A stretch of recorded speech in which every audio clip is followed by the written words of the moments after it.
En nuestro recorrido estamos abordando ahora el capítulo 3 de la Carta a los Gálatas y esta será nuestra tercera lección.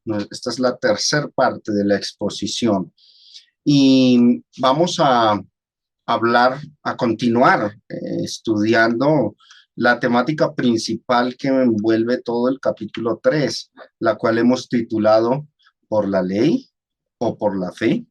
Esa es la discusión que se lleva a cabo a lo largo del capítulo 3 de la carta a los Gálatas. Pero en esta sección, lo que vamos a ver nosotros en esta porción, en esta lección, tiene que ver con esta temática. Gálatas 3, del 10 al 14, y la maldición de la ley.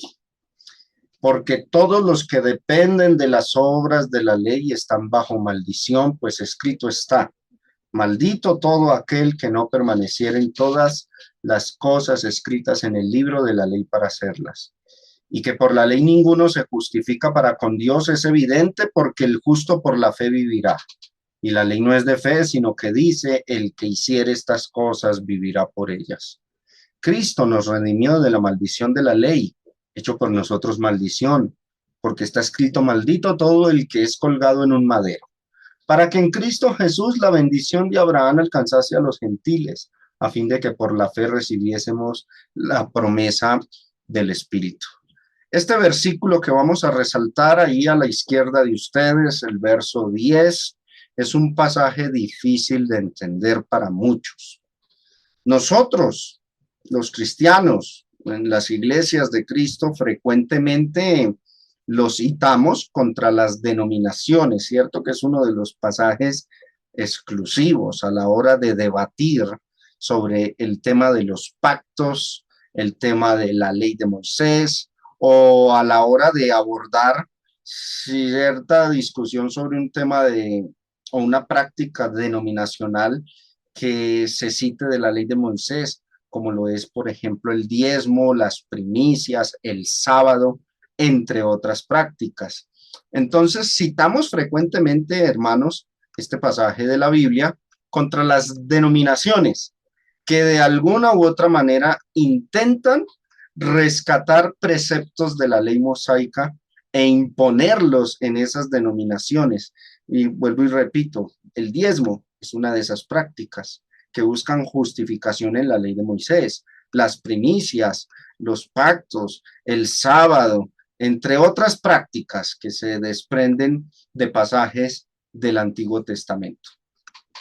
El problema de estas denominaciones, mis hermanos, es que ni siquiera guardan bien los preceptos de la ley que quieren injertar en sus iglesias, en sus denominaciones. El diezmo que están guardando hoy día las denominaciones ni siquiera es el diezmo del Viejo Testamento, no es el diezmo de la ley, es ineludible eso. Y asimismo sucede con la temática de las primicias y demás prácticas de las cuales toman referencias de pasajes del Antiguo Testamento, pero en realidad no los están poniendo por obra. Miremos nomás como ejemplo el caso del diezmo. En Deuteronomio 14, del 22 al 26, se lee así: indefectiblemente diezmarás todo el producto, y dice la ley de Moisés, del grano. Esto no lo hace ninguna de estas denominaciones. Que rindiere tu campo, y que dice, cada año. Tampoco se sujetan a esto. Y además de eso, quienes separaban el diezmo lo consumían, porque dice el verso 23, y comerás, refiriéndose a aquel que lleva el diezmo, esa persona lo consume. Comerás delante de Jehová tu Dios, eso tampoco lo hacen. Dice, en el lugar que él escogiere, eso se ignora por completo en las denominaciones. Para poner allí su nombre, el diezmo de tu grano, de tu vino, de tu aceite, las primicias de tus manadas y de tus ganados, para que aprendas a temer a Jehová tu Dios todos los días. Y si el camino fuere tan largo que no puedas llevarlo por estar lejos de ti, observen, el lugar que Jehová tu Dios hubiera escogido, eso no lo hacen, para poner en él su nombre, cuando Jehová tu Dios te bendijere, entonces lo venderás y guardarás el dinero en tu mano y vendrás al lugar que Jehová tu Dios escogiera y darás el dinero por todo lo que deseas, por vacas, por ovejas, por vino, por sidra o por cualquier cosa que tú deseares, y comerás allí delante de Jehová tu Dios y te alegrarás tú y tu familia. O sea, hermanos, los grupos religiosos hoy día toman el término diezmo del Antiguo Testamento. Es un mandamiento que lo tenemos aquí frente a nuestros ojos en Deuteronomio 14, pero no lo cumplen, no están cumpliendo realmente la ley. Así que desde esa perspectiva, mis hermanos, comprendiendo que no están guardando correctamente la ley, a estas denominaciones no es que les encaje mucho eso de todos, lean el verso 10, todos los que dependen o son de la ley. Ellos ni son de la ley y ni siquiera la guardan legítimamente. El pecado de estas denominaciones es usar mal las escrituras e injertar prácticas desconocidas a las iglesias, porque ni siquiera es el diezmo bíblico, eso lo podemos notar. El diezmo bíblico también es un tema malentendido, malinterpretado.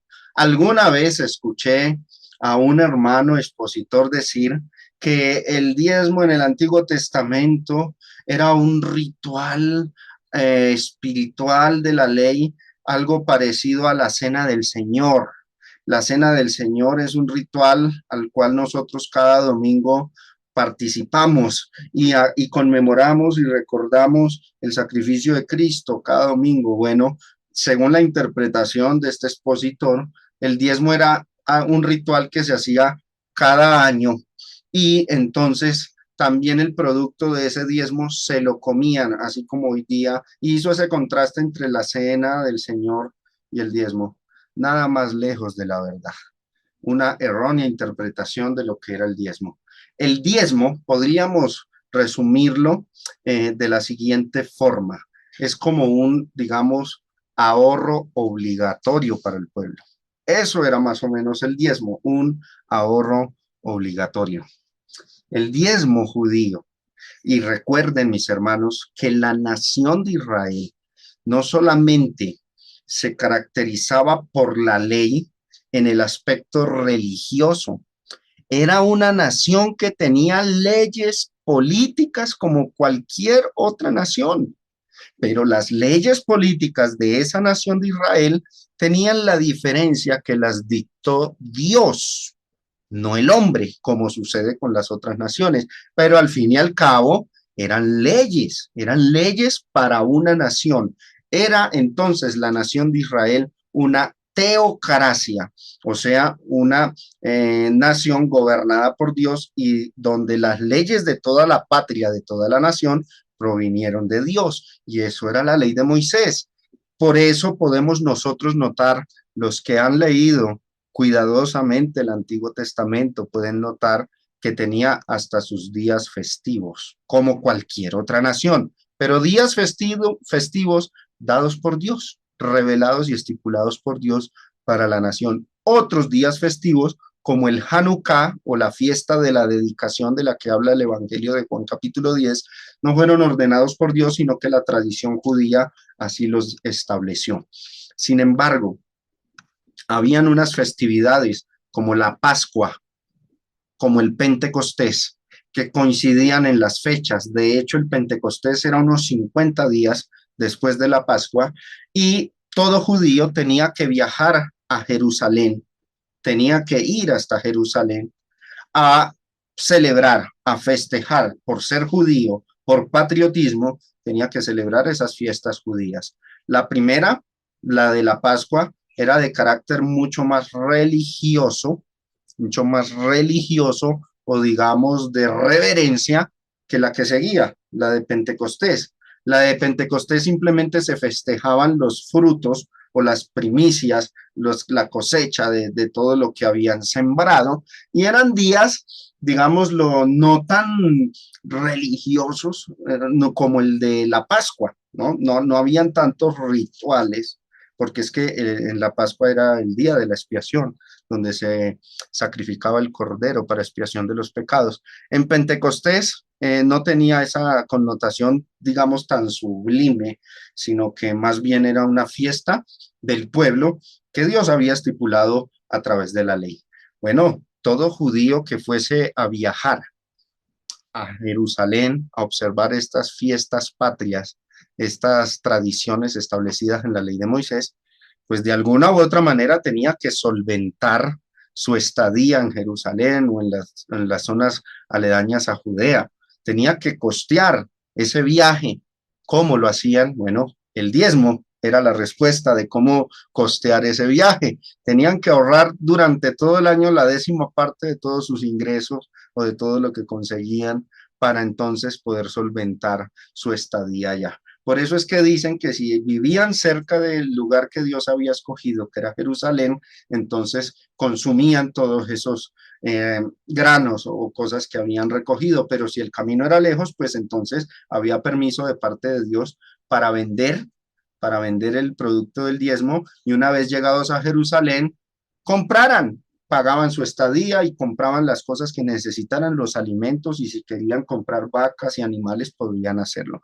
Esa es la idea real respecto al diezmo, pero hoy día se desconoce todo este trasfondo y toda esta cuestión cultural del pueblo judío y algunos han llegado a esos extremos de interpretar mal lo del diezmo, creyendo que se trataba de una especie de ritual equiparable o comparable con la cena del Señor, pues lo cual es totalmente lejos de la realidad.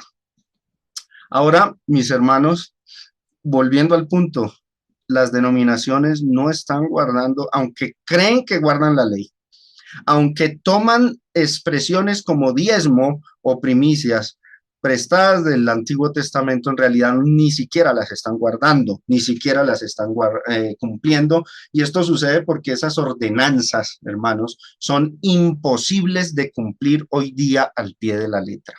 Cada una de estas prácticas requería la existencia del tabernáculo, la existencia del templo de Jerusalén, porque ese fue el lugar que Dios escogió para que su pueblo, sujeto al pacto mosaico, cumpliera todos los preceptos, estatutos y rituales de ese Viejo Testamento. Miren lo que dicen, vamos a leer ahí abajo, va a aparecer el texto, Deuteronomio 12, del 4 al 6. No haréis así a Jehová vuestro Dios, sino que el lugar que Jehová vuestro Dios escogiere de entre todas vuestras tribus, para poner allí su nombre para su habitación, dice, ese buscaréis y allá iréis, y allí llevaréis vuestros holocaustos, vuestros sacrificios, vuestros diezmos y la ofrenda elevada de vuestras manos, vuestros votos, vuestras ofrendas voluntarias y las primicias de vuestras vacas y de vuestras ovejas. Era en el lugar que Dios había escogido. Seguimos leyendo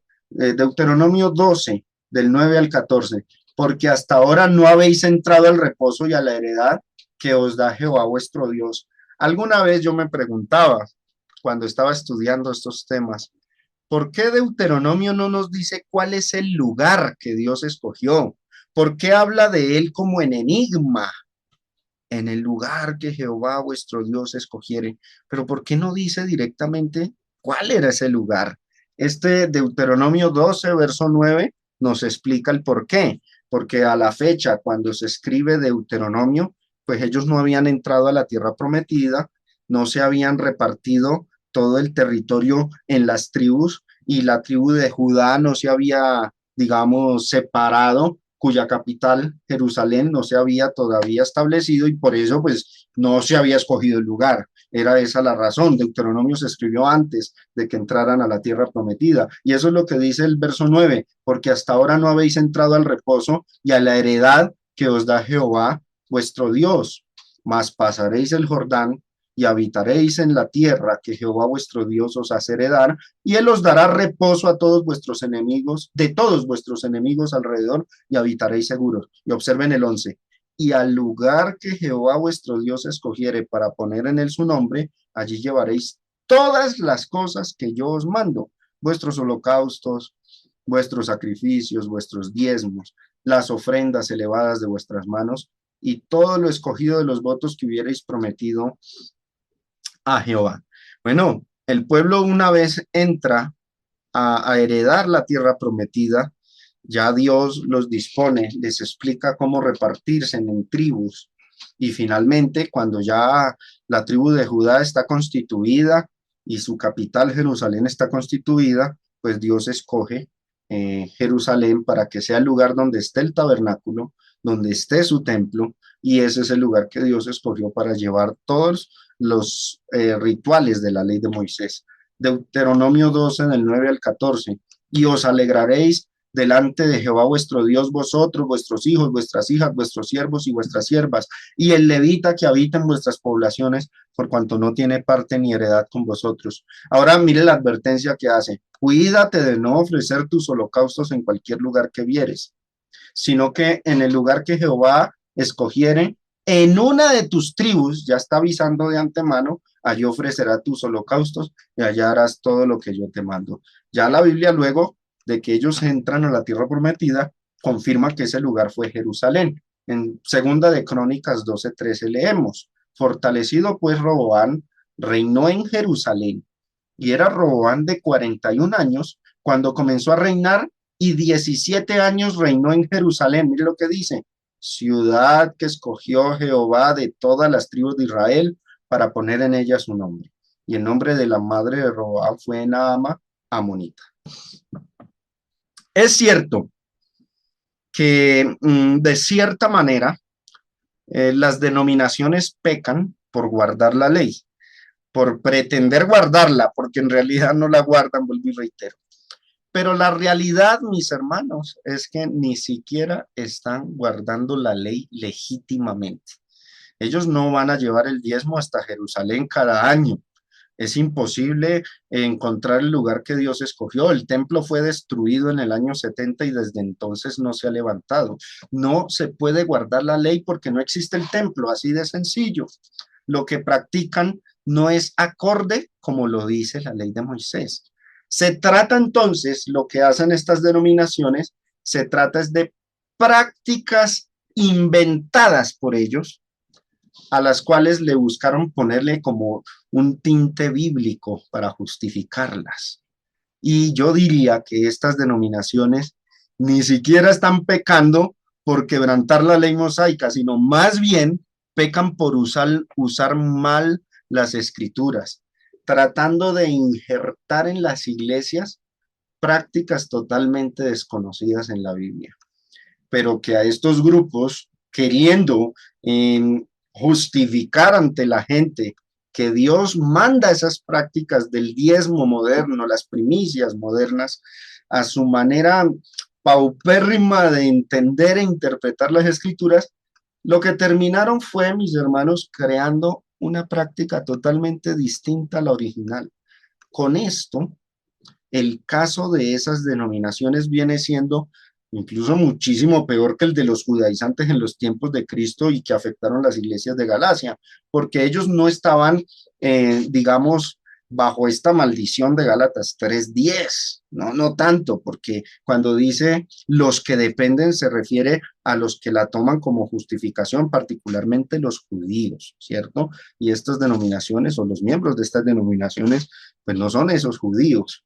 Más bien, la falla de ellos concierne a en vano honrar a Dios, enseñando como doctrinas mandamientos de hombres. En vano lo honran. Y esto sería muchísimo peor, porque a pesar del error de los Gálatas y de los cristianos judaizantes en Galacia, Pablo todavía les amonestaba a abandonar la ley, y Pablo todavía les decía que eran hermanos en Cristo y que Dios estaba en comunión con ellos. Pero aquí, estas denominaciones que están enseñando doctrinas de hombres con tinte bíblico, simplemente toman un nombre de la Biblia y dicen que la práctica es bíblica, pero ni siquiera la pueden cumplir legítimamente, están honrando a Dios en vano, enseñando como doctrinas mandamientos de hombres. Al menos los judaizantes de Galacia eran cristianos a los que Pablo estaba exhortando. Estos ni siquiera cristianos, porque están honrando en vano a Dios, son mandamientos y preceptos de hombres. Entonces, Comprendiendo mejor Gálatas 3:10, léanlo ahí nuevamente a su izquierda,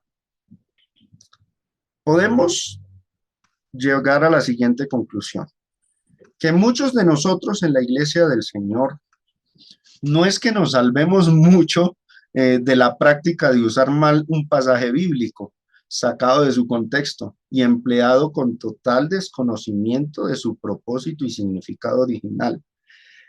Aunque muchas denominaciones creen que están guardando la ley, mis hermanos, no la están guardando legítimamente. Es más, tomando como ejemplo la práctica del diezmo moderno, muchas denominaciones enseñan que lo practican no como ruta de salvación. Algunas, yo he escuchado a algunos que dicen, nosotros diezmamos, pero no para ser salvos, sino para financiar sus gastos. Y ahí, en ese detalle, esas denominaciones no están fallando eh, por no guardar la ley. Están fallando por injertar una práctica totalmente desconocida a la iglesia, disfrazada de bíblica. ¿Y qué hacemos nosotros? Pues para refutarles ese error, hemos usado mal este texto de Gálatas 3:10 que va dirigido a los judaizantes.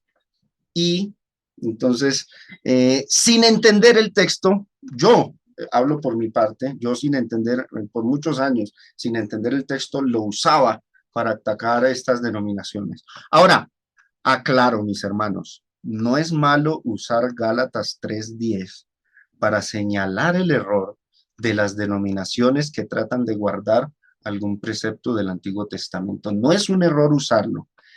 Y yo espero que me entiendan este punto. Lo que quiero yo resaltar es que muchas veces hemos usado Gálatas 3:10 sin entenderlo plenamente, sin comprenderlo bien. Eso es un error, ¿no? El error no es aplicárselo a estas denominaciones y decir, están fallando por esto, no. El error es que usamos Gálatas 3:10 y si yo dijese en ese momento de ignorancia, bueno, ¿y qué significa Gálatas 3:10? ¿Qué dice realmente? Pues a veces lo usamos sin haberlo entendido. Y ese es el error que a veces cometemos los cristianos con muchos otros pasajes de la Biblia. Los recitamos, pero ni siquiera lo comprendemos a plenitud. Vamos a desglosarlo. Todos los que dependen de las obras de la ley están bajo maldición. Esa frase, están bajo maldición. Preguntémonos, ¿qué es la maldición?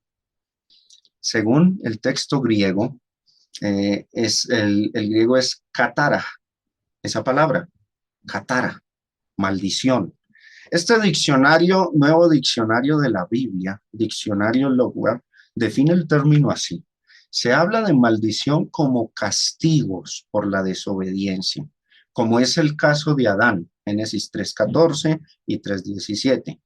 También amenazas o advertencias para el caso de incumplimientos del pacto.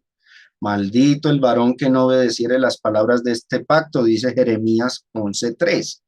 Las maldiciones están siempre relacionadas con el rompimiento de la relación personal con Dios. Para ser más breves o más concisos, la idea es la de sufrir consecuencias. Estar maldito es estar destinado a sufrir los castigos que Dios impone en el pacto. Eso es una maldición. Una persona que esté destinada a sufrir un castigo por quebrantar el pacto, a sufrir la consecuencia de su pecado, podemos decir que está maldito. La palabra maldición puede entonces ser un sinónimo de consecuencias. Entonces, dice el texto, Gálatas 3:10, todos los que dependen de las obras de la ley, o sea, todos los judíos que son los que verdaderamente dependían de la ley y que no se despegaron de la ley, que no se convirtieron a Cristo, sino que siguieron, continuaron guardándola como camino de salvación, que es toda la discusión que hemos visto en este contexto. El pecado ha consistido en ¿qué? En guardar la ley como medio de justificación, ignorando así o dejando a un lado, desechando la gracia de Dios. Entonces, los que dependen de la ley en ese sentido, mayormente en el contexto y en la época de Pablo, los judíos, están bajo maldición. ¿En qué sentido? De que van a ser castigados. de que están destinados a sufrir una terrible consecuencia o varias consecuencias, porque la ley castigaba o determinaba sentencias sobre los que quebrantaran ese pacto. Entonces, la idea que transmite el término maldición, catara, es la de sufrir consecuencias. ¿Cuáles son las consecuencias? La ley las pronunció. En Deuteronomio capítulo 28 leemos lo siguiente: pero acontecerá, verso 15, si no oyeres la voz de Jehová tu Dios para procurar cumplir todos sus mandamientos y sus estatutos que yo te intimo hoy, que vendrán sobre ti todas estas maldiciones, o bien podríamos decir consecuencias, y te alcanzarán. ¿Cuáles? Sigamos leyendo. Miren ahí Deuteronomio 28 abajo. 20. Jehová enviará contra ti la maldición, quebranto y asombro en todo cuanto pusieres mano e hicieres, hasta que seas destruido. Una consecuencia: serían destruidos como nación, y perezcas pronto a causa de su maldad de tus obras por las cuales me habrás dejado. Sigamos leyendo, ahí sigue diciendo, luego en el verso 21 dice, Jehová traerá sobre ti mortandad hasta que te consuma de la tierra a la cual entras para tomar posesión. Seguimos leyendo, verso 25. Jehová te entregará derrotado delante de tus enemigos. Por un camino saldrás contra ellos y por 7 caminos subirás delante de ellos y serás vejado por todos los reinos de la tierra. Y si ustedes se leen todo el capítulo 28 de Deuteronomio, ahí están todas las maldiciones de Dios para su pueblo por quebrantar el pacto. O sea, todas las consecuencias que ellos iban a experimentar. Llama la atención una. Ustedes leen Deuteronomio 28, no recuerdo en este momento la cita exacta. Una de esas es que Dios iba a ordenar a la lluvia que no cayera y que se iban a secar sus sembrados. Pues precisamente en los días de Malaquías, el pueblo de Israel se había apartado de las leyes de Dios y había llegado ese periodo de sequía en los tiempos de Malaquías, no había llovido. Y por eso es que dice en Malaquías 3, malditos sois con maldición, o sea, ustedes están sufriendo la consecuencia de haber quebrantado el pacto, pero si ustedes se convierten y se arrepienten, yo abriré las ventanas de los cielos, o sea, corto esa maldición, abro las ventanas de los cielos y derramaré bendición hasta que sobreabunde. Esto, comprendiendo entonces esta cuestión de las maldiciones decretadas, léanse todo Deuteronomio capítulo 28, porque ahí es donde están todas esas maldiciones. Por eso es que Pablo dice en el verso 10, todos los que dependen de las obras de la ley están sentenciados a sufrir esas consecuencias, están sentenciados a sufrir esas maldiciones. Eso es lo que dice. Y dice, pues escrito está, maldito todo aquel que no permaneciera en todas las cosas escritas en el libro de la ley para hacerlas, y eso está en Deuteronomio capítulo 28. Entonces, mis hermanos, Gálatas 3:10 está condenando, ese pasaje condena a los que tomaron la ley como medio de justificación o salvación.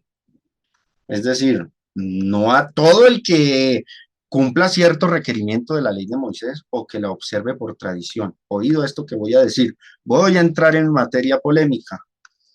Si no guardo la ley como medio de salvación, sino que si yo fuese judío y la guardara por cultura, por tradición, o si viajáramos a Israel en estos momentos y cumpliéramos ciertos requerimientos de esa ley allá, por tradición, por respetar las costumbres de esa nación, ¿sería pecado? ¿Estaríamos bajo maldición? ¿En qué consiste la maldición y el pecado de guardar la ley realmente? Ahí lo podemos leer en rojo. Este pasaje condena a los que tomaron la ley como medio de justificación o salvación. Pero, oído a lo que voy a decir aquí, pero no era pecado observarla como tradición. Y alguno de pronto allá en sus casas se agarra de las sillas y dice, no, esto no es lo que nos han enseñado. Pues resulta que eso es lo que enseña el texto realmente. Nunca Dios condenó a los judíos que, después de haberse convertido al cristianismo, siguieron conservando y guardando por costumbre, no por salvación, sino por costumbre o tradición, las cosas de la ley mosaica. Y es que, hermanos, en el trasfondo histórico hubo muchos cristianos judíos que ya no tomaban la ley como medio de salvación, pero que sí la seguían observando simplemente como tradición de su patria. Hubo cristianos judíos que entendieron que la ley ya no salva, que ella no justificaba a nadie, que el que justificaba era Cristo, su evangelio, pero aún así siguieron guardando las costumbres de la ley, simplemente por tradición, y ahí no hubo pecado, y ahí no hubo maldición, ni hubo transgresión. De hecho, los cristianos que residían dentro de Palestina siguieron guardando la ley como tradición, y eso lo atestigua el Nuevo Testamento, pero no lo guardaban como camino de salvación. En Jerusalén, la iglesia judeocristiana, o sea, compuesta de solo judíos, incluyendo a los apóstoles que vivían en Jerusalén, siguieron guardando la ley, pero reitero, no la tomaban ya como un camino de justificación, no lo hacían para ser salvos, sino que la observaron como parte de la tradición del pueblo, y este hecho, mis hermanos, fue válido delante de Dios. Ese actuar, ese comportamiento no les fue contado como pecado. Nosotros no vemos en las escrituras que Dios les hubiera condenado por eso. Así que de esto aprendemos nosotros, que el pecado con respecto a observar la ley no fue por el hecho de simplemente practicarla por practicarla, sino más bien, y esto que quede claro en nuestras mentes, por tomarla como medio de salvación, como medio de justificación. Ahí era el pecado. Cuando se practicaba la ley con miras a buscar la salvación a través de la ley, equivalía a despreciar el trabajo que hizo Cristo en la cruz, y eso fue lo que dijo Pablo en Gálatas 2, que si por la ley fuese la justicia, en vano murió Cristo. Harían la muerte de Cristo en vano, porque están buscando la salvación por otro medio que no es la cruz, sino la ley. Pero cuando los judíos, ya convertidos en cristianos, usaron la ley o la obedecieron o la observaron simplemente como una tradición de su patria, eso no trajo inconvenientes para el cristianismo en general, ni para ellos, ni se les fue contado eso como un pecado.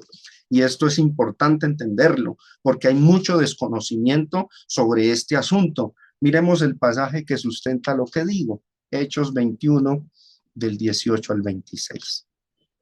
Dice así: y al día siguiente, Pablo entró con nosotros a ver a Jacobo. O sea, Pablo termina un viaje, un recorrido de predicación, y viaja hasta Jerusalén.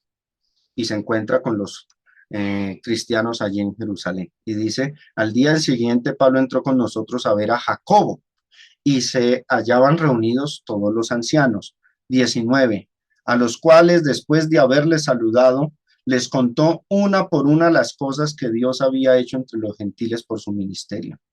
Cuando ellos lo oyeron, glorificaron a Dios y le dijeron a Pablo, ya ves, hermano, mire lo que le dijeron, ya ves, hermano, cuántos millares de judíos hay allá en Jerusalén, obviamente, que han creído, o sea, se han convertido en cristianos, pero mire lo que dice, y todos son celosos por la ley. ¿Eran celosos por la ley en qué sentido? No la estaban tomando como ruta de salvación. ¿Por qué lo sabemos? Porque usted retrocede a Hechos capítulo 15 y allá hubo un concilio, una reunión en donde tanto Pedro como Jacobo reprendieron a los que estaban utilizando la ley como medio de salvación. Entonces, ¿en qué sentido estos cristianos, estos judíos que habían creído, todos eran celosos por la ley? La guardaban simplemente por tradición. Estaban en tierra, viviendo en tierra de Palestina, en tierra de Israel, y allá las leyes de la patria, las leyes de la nación, era la ley de Moisés, entonces de una u otra manera tenían que respetarla, pero no la miraron con miras a ser salvos, sino simplemente por tradición. Esto muchos lo desconocen porque no han leído cuidadosamente esta porción. Verso 21, pero se les ha informado en cuanto a ti, Estas eran las difamaciones de los judaizantes contra Pablo, ¿no? Que enseñas a todos los judíos que están entre los gentiles a apostatar de Moisés, o sea, a rebelarse contra la ley de la nación, diciéndoles que no circunciden a sus hijos ni observen las que las costumbres. Ya no estaban estos cristianos judíos tomando la ley como camino de salvación, sino simplemente porque era la ley de la nación judía, existía la nación judía, tenía una ley y la ley era la de Moisés y tenían que cumplirla por respeto a la nación, por cumplir las leyes patrias, pero no como medio de justificación. Esa era la gran diferencia que nosotros hoy día, al escudriñar estos textos, debemos entender. En el verso 22 se le dice a Pablo, allí los ancianos de Jerusalén le dicen a Pablo, ¿qué hay pues? La multitud se reunirá de cierto, o sea, la iglesia de Jerusalén, porque oirán que has venido. Y sigamos leyendo. Haz pues esto que te decimos. Mire lo que le dicen. Hay entre nosotros 4 hombres que tienen obligación de cumplir voto. La ley de Moisés ordenaba esta cuestión de los votos. Verso 24, ¿qué se le dice a Pablo? Tómalos contigo, purifícate con ellos, o sea, que cumpliera las leyes de la purificación, paga sus gastos para que se rasuren la cabeza. Y de hecho Pablo se rasuró la cabeza. Y todos comprenderán que no hay nada de lo que se les informó acerca de ti, sino que tú, mire lo que dice, sino que tú andas ordenadamente guardando la ley. ¿Guardaba Pablo la ley? Este texto dice que sí, pero la guardaba como ruta de salvación. No la guardaba como ruta de salvación. No buscaba en la ley ser justificado delante de Dios, porque él ya había entendido que su justificación era en Cristo Jesús y por el Evangelio. Pero al entrar, al pisar él la tierra de Judea, y esa tierra estar gobernada bajo esa ley, debía cumplirla. Entonces, hermanos, hay una gran diferencia entre cumplir la ley como medio de salvación y cumplir la ley como tradición. Cuando se cumple como tradición, no era pecado, no era pecado observarla como tradición. Pablo no pecó cuando dice este texto que él andaba ordenadamente guardando la ley. Ahora, verso 25, pero en cuanto a los gentiles que han creído, o sea, que no pisan tierra de Palestina, nosotros les hemos escrito determinando que no guarden nada de esto. Esa ley quedó abrogada y no es necesario que ellos la guarden. A los gentiles se les dio la ley de Cristo. Solamente que se abstengan de lo sacrificado a los ídolos, de sangre, de ahogado y de fornicación. Entonces, ¿qué hizo Pablo? Pablo tomó consigo a aquellos hombres y al día siguiente, ¿qué hizo? Habiéndose purificado con ellos, conforme a la ley de Moisés, entró en el templo, conforme a la ley de Moisés, para anunciar el cumplimiento de los días de la purificación, y podemos decirlo, conforme a la ley de Moisés, cuando había de presentarse la ofrenda por cada uno de ellos. Aquí vamos a sustraer unos principios espirituales para nuestros días, porque hoy día se genera mucha polémica por si el cristiano, acerca de si el cristiano puede hacer caso de ciertas tradiciones de hoy día, o si todas son pecaminosas, o si hay que desecharlas todas. Aquí vemos que, y vuelvo y reitero, que este pasaje condena a los que tomaron la ley como medio de justificación o salvación, pero no era pecado observarla como tradición. Y esto nos deja una gran lección para nosotros hoy día. Cuando una tradición, vamos a resolver este dilema para nosotros, cuando una tradición puede ser considerada pecaminosa, hay varios puntos que vamos a detallar. Primero, no es pecaminosa porque tenga un trasfondo religioso. Algunos por ahí, expositores y hermanos, creen que si una tradición tiene un trasfondo religioso, entonces es totalmente pecado. Bueno, Pablo se purificó Pablo hizo caso del Pentecostés, Pablo hizo caso de las tradiciones judías, después de haberse convertido en cristiano, después de haber enseñado a los Gálatas que no hay que guardar la ley como medio de salvación y que los que la guardan están bajo maldición. Después de haber escrito esta carta a los Gálatas, fue que Pablo llegó allá a Jerusalén, Hechos 21. Pero, ¿y qué más podemos añadir a esto? Que todo lo que hizo Pablo, todo el cumplimiento de la ley, era un trasfondo religioso. ¿O qué más trasfondo religioso que la mismísima ley de Moisés? Todo tenía un trasfondo religioso, los votos, la purificación, la entrada al templo, todo, todo tenía un trasfondo religioso y no le fue contado a Pablo como pecado. Entonces, ¿cuándo una tradición puede ser considerada pecaminosa? No es pecaminosa porque tenga un trasfondo religioso. Al que argumente y diga si tiene trasfondo religioso es pecado, va a tener que lidiar con Hechos capítulo 21, del 18 al 26. Va a tener que condenar a Pablo y decir que entonces Pablo pecó porque guardó la ley, la cual tiene un trasfondo muy religioso. De hecho, es el Antiguo Testamento, es la ley de Dios antigua. Más religioso, ¿hacia dónde? No le veo. Pero sí es pecado. ¿Cuándo una tradición puede ser considerada pecaminosa? Cuando la tradición se injerta en la iglesia como una práctica. Esto ya es diferente. Los cristianos judíos en Jerusalén eran celosos de la ley, lo dice Hechos 21, pero nunca metieron sus prácticas de la ley a la iglesia. Nunca quebrantaron los 5 actos de adoración, no añadieron más rituales a la adoración de la iglesia, respetaron eso. Los apóstoles que eran los que predicaban en Jerusalén hicieron respetar eso, por supuesto. El día que llegaron los judíos allá en Hechos capítulo 15, los de la circuncisión, y dijeron que para que puedan ser salvos es necesario circuncidarles y mandarles a guardar la ley, primero se puso de pie Pedro y dijo que así no era, y luego se puso de pie Jacobo y también dijo que así no son las cosas, ni en Jerusalén ni entre los gentiles. Ahora, en cuanto a los judíos, sí podían guardar las tradiciones de la ley, pero simplemente como tradición, no como medio de salvación. Si guardaban la ley como medio de salvación, caían de la gracia. Eso es lo que señala Gálatas 3:10 y quedaban bajo la maldición de la ley.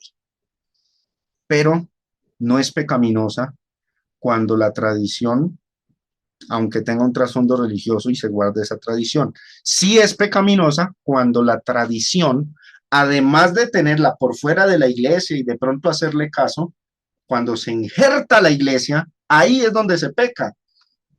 Y esto es lo que resuelve ese dilema, por ejemplo, digamos, de ciertas tradiciones hoy día, ¿no? Si Navidad o Semana Santa se injerta la iglesia, que es lo que ha hecho el catolicismo, ahí está el pecado. Metieron eso a la iglesia como un ritual de la iglesia y como medio de salvación. Ahí está el pecado. Tradicionalmente no hay lío.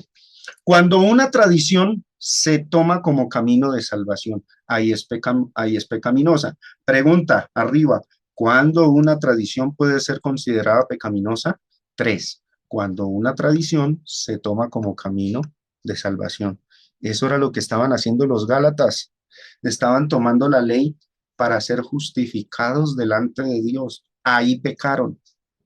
Cuando una tradición se toma como camino de salvación, ahí hay pecado.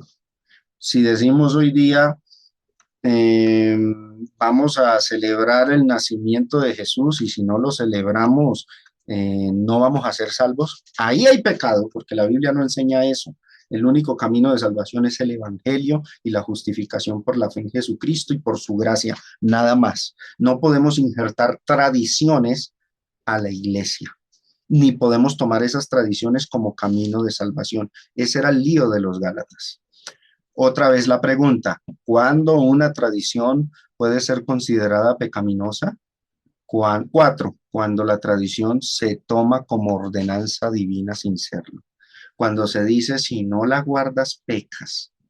En realidad el que la guarde y no es ordenanza divina, sino tradición, ese es el que peca, no el que no haga caso de ella. Entonces, cuando la tradición se toma como ordenanza divina, ahí, sin serlo delante de Dios, sin serlo en el Evangelio, se peca, se peca. Ahí es donde se se fracasa, ¿no? Hoy día denominaciones han injertado muchas prácticas en sus iglesias, el lavamiento de los pies, y dicen que si no se lavan los pies es pecado. Bueno, ahí en realidad por llevar a cabo esa práctica como si fuese una ordenanza divina es pecado. El ayuno no es una ordenanza en el Nuevo Testamento. Hay hermanos incluso que practican el ayuno, bien, libres de hacerlo, no hay ningún problema, pero si llegan a decir que eso es una ordenanza divina, sin serlo en el Nuevo Testamento. Y si acusan de pecado a otro por no cumplirlo, los que pecan son ellos, porque no tienen sustentación bíblica en el Nuevo Testamento para decir que es una ordenanza divina. Entonces, cuando la tradición se toma como ordenanza divina, ahí esa tradición es pecaminosa. ¿Cuándo una tradición puede ser considerada pecaminosa? 5, cuando por esa tradición juzgo a los demás porque no la guardan. Me acuerdo yo de una hermana hace años que decía, yo cuando estaba en la iglesia evangélica, allá hacíamos células de oración y nos levantábamos a las 3 de la mañana y íbamos al lugar de reunión y hacíamos ayuno y oración. Bueno, esa era su tradición o lo que le enseñaron a ella en esa denominación. El problema es que empezó a juzgar a la iglesia, a decir, aquí no hay espiritualidad, aquí hay pecado, porque ninguno de ustedes ayuna, ni ninguno de ustedes a las 3 de la mañana se reúne en el lugar de reunión para hacer ayunos y oraciones.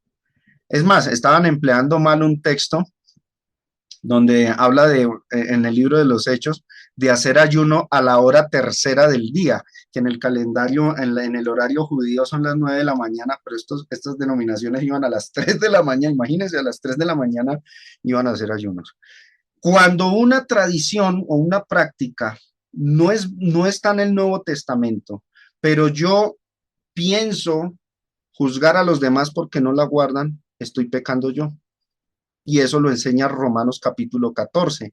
El que come, el que no come, perdón, o sea, el que no consume ciertos alimentos por tradición, particularmente los judíos que se abstenían de ciertos alimentos porque la ley así se los ordenó, el que no come, le dice Pablo, no juzgue al que come.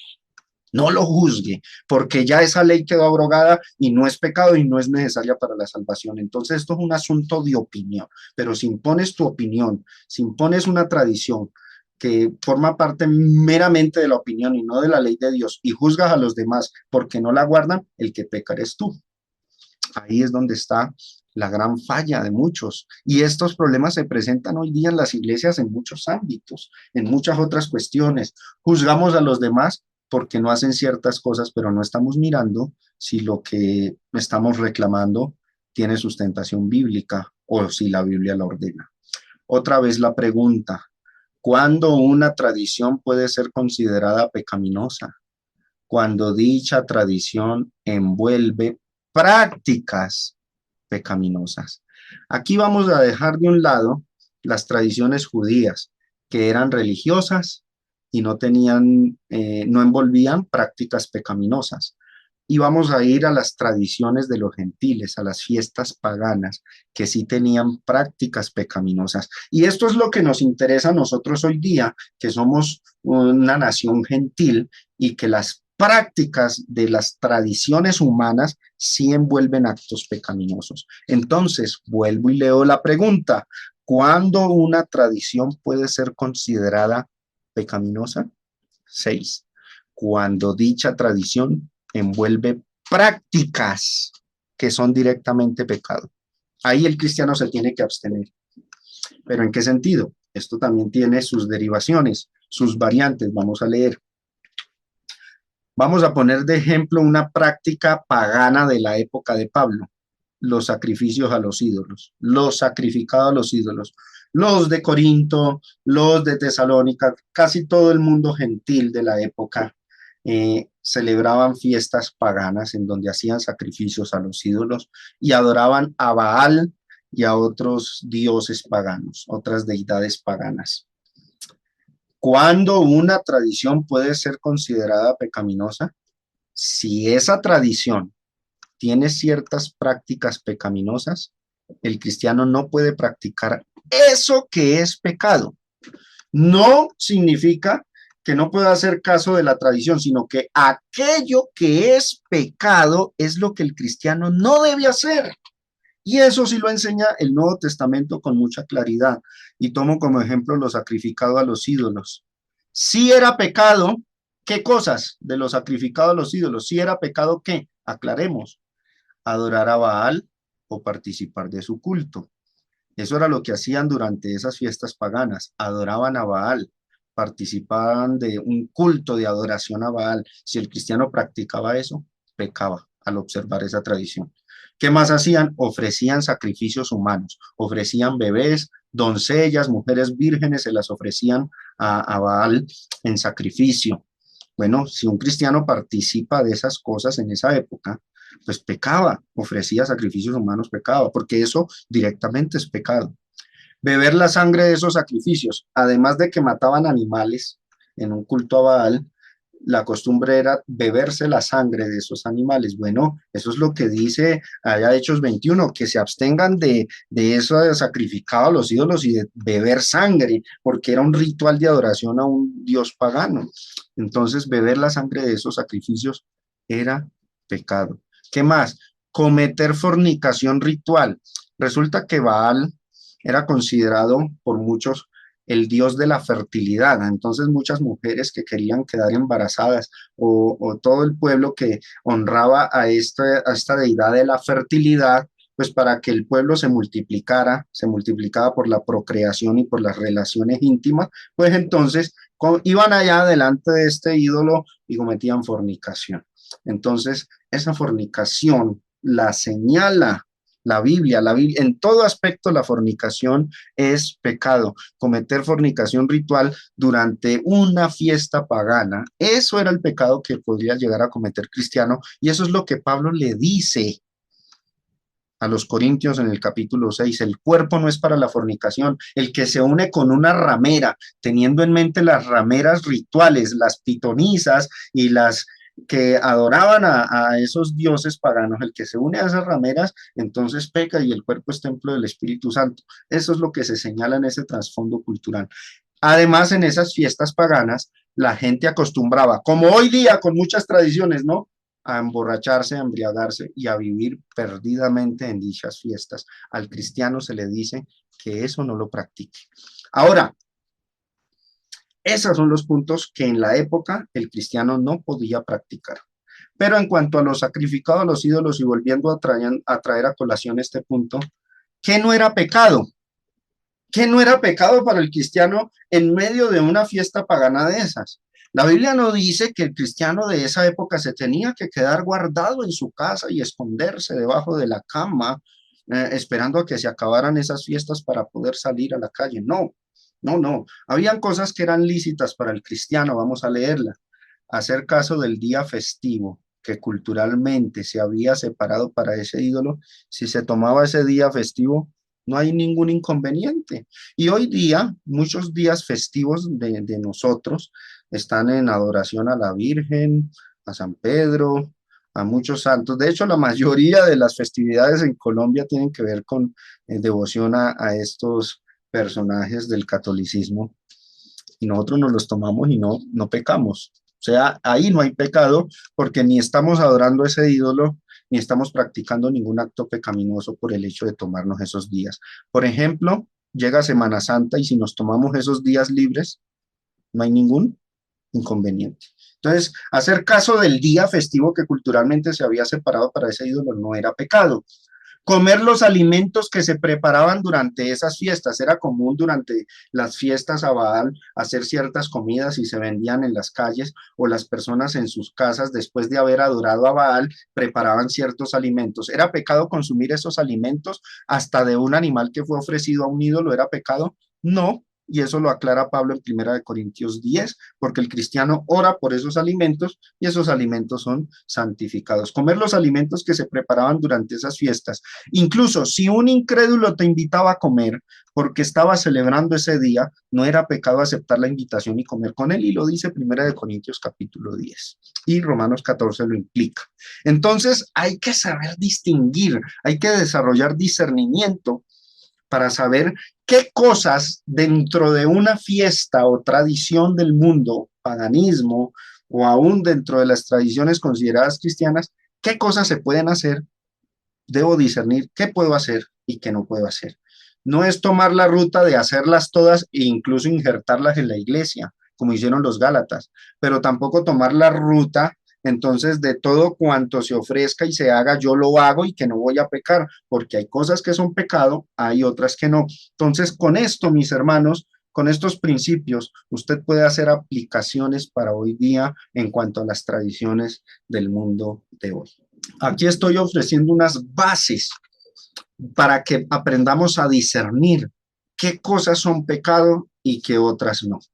Predicar que todo es libre, que somos libres para todo, es un extremo, es libertinaje, pero predicar que todo, absolutamente todo lo que hagamos durante esos días es pecado, es el otro extremo del legalismo y también está mal. Tenemos que saber discernir entonces las situaciones, mis hermanos. Miremos este punto.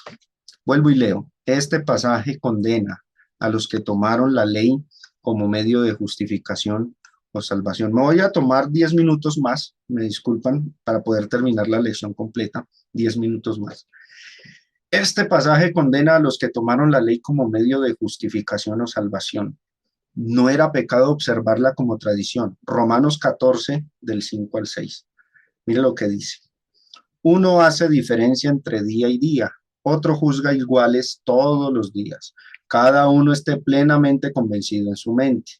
El que hace caso del día, lo hace para el Señor. El que no hace caso del día, para el Señor no lo hace. El que come, para el Señor come, porque da gracias a Dios. Y el que no come, para el Señor no come y da gracias a Dios. Pensemos en este personaje hipotético de Pablo. Romanos capítulo 14, verso 6. El que hace caso del día. ¿De quién está hablando Pablo ahí? ¿O a quién tuvo en mente el apóstol Pablo? ¿Quién es ese? El que hace caso del día. Por supuesto, el judío. El judío era el que por tradición guardaba el sábado, Pentecostés y todos los días de fiesta, lunas nuevas, días de reposo y festividades hebreas. El que hace caso del día, dice Pablo, lo hace para agradar al Señor, aunque no debe hacerlo por ruta de salvación, no debe hacerlo para ser salvo, sino simplemente por tradición lo puede hacer y lo hace teniendo cuidado de agradar al Señor. Lo que se tiene en mente en este pasaje son días con trasfondo religioso, días sagrados del judaísmo como el sábado o Pentecostés. ¿Qué está diciendo Pablo ahí? Está diciendo que no era pecado observarlo como tradición, pero si lo tomaba de manera religiosa o si lo hacía para ser salvo, ahí venía el pecado. Pablo mismo en algunos momentos de su vida vivió como judío, guardó la ley judía, pero no para ser salvo, sino con otros propósitos. Miren, por ejemplo, lo que dice 1 Corintios 9, versículo 20. Lo leo de la versión Dios habla hoy. Dice, cuando he estado entre los judíos, me he vuelto como un judío para ganarlos a ellos. Es decir, que para ganar a los que viven bajo la ley de Moisés, eh, yo yo mismo me he puesto bajo esa ley, aunque en realidad no estoy sujeto a ella. O sea, delante de Dios, él no la está cumpliendo para ser salvo. Y continúa diciendo en el verso 21, por otra parte, para ganar a los que viven bajo, para ganar a los que no viven bajo la ley de Moisés, me he vuelto como uno de ellos. Se volvía como un gentil, aunque realmente estoy sujeto a la ley de Dios, ya que estoy bajo la ley de Cristo. O sea que Pablo se adaptaba tanto en el ambiente judío como en el ambiente gentil. Si iba con los judíos y estaban guardando ciertas tradiciones, él las practicó, pero no para ser salvo, porque él sabía que estaba bajo la ley de Cristo y que su salvación era solo por el Evangelio. Y cuando estaba con los gentiles, pues comía con los gentiles, y si le ofrecían carne que había sido sacrificado a un ídolo, él oraba por la carne, como enseñó en 1 Corintios 10, y esos alimentos eran bendecidos, y convivía con los judíos, y todo con un propósito: a ver cómo se ganaba para Cristo a algunos de ellos. Esa fue la conducta de Pablo. ¿Cuál es la conducta de muchos cristianos hoy día? Total abstinencia. No comparten ni con unos ni con otros. Incluso muchos cristianos han abandonado sus familias, sus tradiciones, fiestas de cumpleaños, todo pensando que si hacen algo, que si hasta cantan un Happy Birthday van a pecar. ¿Y qué logran con eso? No logran lo que Pablo se propuso. Pablo quería ganar a algunos para Cristo. Hoy día, con esa clase de actitud, lo que logramos es alejar a esas personas de Cristo, y ellos nunca van a querer ser cristianos porque ven en nosotros que somos personas más bien aisladas, que no compartimos, y eso ha traído consecuencias al cristianismo actual. Hay que saber movernos, actuar, ya sea con los judíos, con los gentiles, hoy día nosotros, con los miembros de nuestra familia que son católicos, evangélicos, de cualquier religión o aún mundanos. Tenemos que aprender a acercarnos a ellos, sabiendo que no vamos a pecar. No es que vamos a pecar, porque Pablo dice al final: ya que estoy bajo la ley de Cristo. O sea, él cumplía la ley de Cristo, y de todo lo que la ley de Cristo dijera, esto es pecado, Pablo, por supuesto, no lo practicaba. Que Dios nos ayude a tener discernimiento. No pude terminar la lección hoy, me extendí bastante, no pasamos del versículo 10. Vamos a abordar los versos que siguen en nuestra próxima lección. Espero que haya sido sustanciosa para todos ustedes. Dejo hasta aquí, y desde aquí continuaremos el próximo viernes. El Señor les bendiga a todos ustedes, amados hermanos.